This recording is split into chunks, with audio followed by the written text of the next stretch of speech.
Hey everyone, welcome back to my YouTube channel. Today we're making some creamy pasta with zucchini.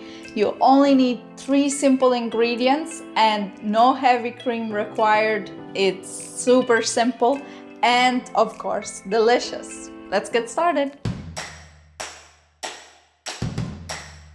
Let's start by boiling some water for the pasta in a pot. Meanwhile, cut out zucchini into slices. Mine is quite big, so you could use 2 small ones if you need.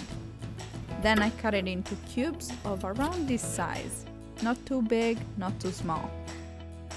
In a pan, drop in a little bit of olive oil. I would say even less than a tablespoon. I rather use less oil to keep them a little bit lighter, since zucchini tend to absorb a lot of the oil.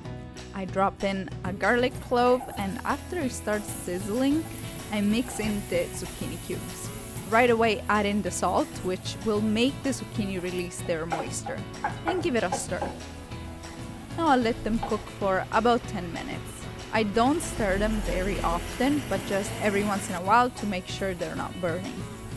Once the water starts to boil, I add in about a teaspoon of salt and then the pasta. I use this small pennette that I think goes so well with this type of condiment. But obviously you could use another type of pasta too. I cook the pasta 2 minutes less than what is specified on the pasta box. Now the zucchini look ready to me. I like to have them a little bit brownish. I think it releases a lot of their flavor and I really like it.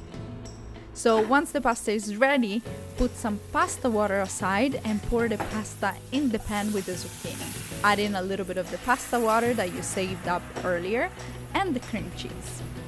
Continue cooking the pasta for the last 2 minutes and stir it well until everything is nice incorporated. I don't suggest you overcook it, because overcooked pasta to me, it's not the same. You'll see how the cream cheese will also melt in and it will become this super creamy pasta dish. And then serve it and add in some black pepper if you like on top, and here it is. Thank you for watching and subscribe for new weekly videos.